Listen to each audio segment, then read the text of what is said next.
I'm 32, just a regular guy, work an office job as a manager. Live in a house I scraped together to buy 5 years ago, saving up for a decent car someday. My best friend Kate has been around since we were teens. Back in high school, we'd ditch classes together, sneak into movies, share dumb dreams about getting out of our small town. She was there through the worst of it. When my mom passed 6 years ago, she showed up at my door with a pot of chicken noodle soup she'd made herself and sat with me all night, letting me ramble about nothing until I could breathe again. I'd have done anything for her, and I thought she felt the same. 3 months ago, I had to leave for a work trip, some training thing out of state, and I handed her my house keys. "Keep an eye on things, Kate," I said. "You know how much this place means to me. Water the plants, grab the mail, you're the only one I trust." She grinned and promised she'd handle it. When I got back, something felt off. My best friend mug, the one she gave me years ago, was sitting dirty in the sink with coffee stains. Her t-shirt was folded in my closet like it belonged there. A cafe receipt for 2 was crumpled on the kitchen table, dated a week ago. I called her up. "Oh, I just stopped by a couple times," she said, casual as ever. "No big deal." I smiled, shrugged it off. That was my first mistake.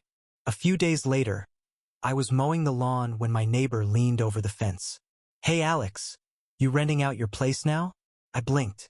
"No, why would you think that?" He scratched his head. "Kate's been living here with some guy. Saw them coming and going for weeks. Cooked burgers on your grill out back. Even had a little party one night." My stomach dropped. I called her again. She laughed it off like it was nothing. "What? That was just my cousin, helping me clean up a bit. You're overthinking this." But I wasn't buying it anymore. I checked the security camera I'd set up by the porch for package deliveries. There she was, clear as day, walking in with a guy I'd never seen. Tall, scruffy, carrying a duffel bag. They were laughing, holding hands, unlocking my door like it was their house. I started looking around. My bookshelves were rearranged. My old sci-fi novels shoved to the bottom, replaced with romance paperbacks I'd never touch. The fridge had takeout containers and a half-empty bottle of wine I didn't buy. My electric bill came in the next day. It was triple what it should have been. She hadn't just stopped by. She'd moved in. Couldn't let it go. I sat down with my laptop and checked my bank account. $500 was gone. I figured it was a glitch, maybe a subscription I forgot about. But a week later, another $1,000 vanished. I remembered I'd given her my card details once, months back, to pay off a parking ticket she couldn't cover. I called the bank, my hands shaking. "Those transactions came from your device," they said. I logged into my laptop, same one I'd left at home, and found her social media open in the browser tabs. She'd posted pictures.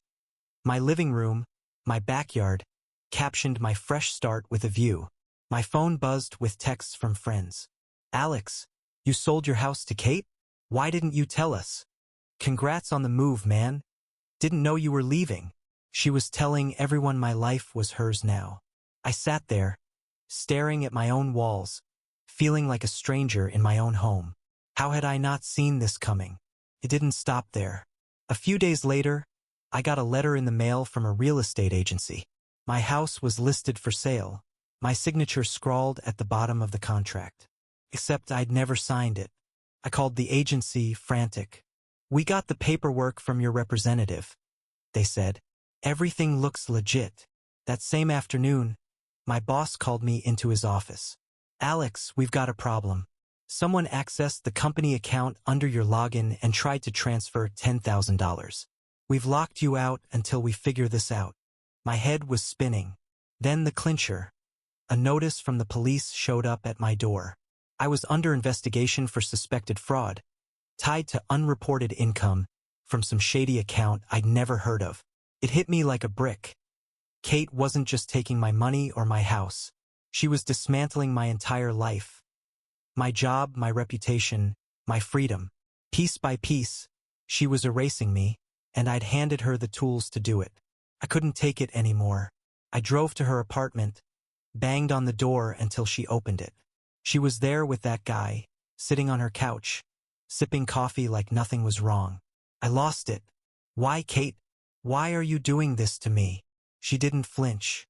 She stood up, crossed her arms, and looked me dead in the eye. You don't even know, do you?